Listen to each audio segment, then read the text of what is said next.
স্বামী স্ত্রীর সম্পর্ক ঠিক তখনই পরিপূর্ণ হয় যখন একজন আরেকজনের খারাপ সময়ে কিংবা হতাশায় ছায়ার মতো লেগে থাকে, সঙ্গীকে মানসিক সাপোর্ট দেয়, সঙ্গীর প্রতি নমনীয় থাকে। একটাবার ভেবে দেখুন তো, সঙ্গী যদি খারাপ সময় পাশে থাকে, সবসময় সঙ্গীর কেয়ার করে, সঙ্গীকে সে যে কোনোভাবেই হোক কষ্ট ভুলিয়ে রাখে, তবে কি কেউ সহজে হতাশাগ্রস্ত হয়? নিশ্চয়ই না।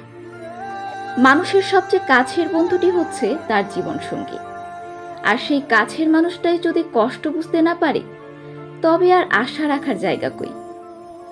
আমার কাছে বৈবাহিক সম্পর্কের মানেই কেবল সমাজ, ধর্ম কিংবা লোক দেখানো বৈধ সম্পর্ক নয়।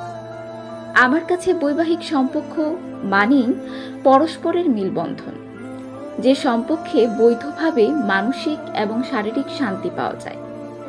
আর সেই বৈধ সম্পর্কই যদি মানুষের মানসিক অশান্তির কারণ হয়, তবে সেই ক্ষেত্রে ব্যাপারটা অত্যন্ত হৃদয় বিদারক, সেই সাথে দুঃখজনকও বটে।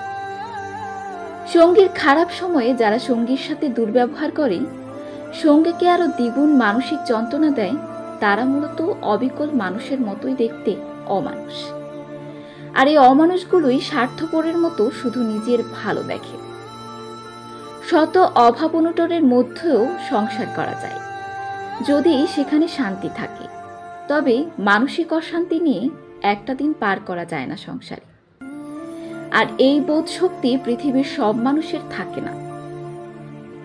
এমন মানুষরূপী কিছু অমানুষের কাছে সংসার মানেই কেবল নিজের ভালো থাকা। সঙ্গী যত অশান্তিতেই থাকুক, তাকে ভালো রাখলে আর কিছুই দরকার নেই। অথচ সংসার কিন্তু স্বামী স্ত্রী পরস্পরের দুজনের।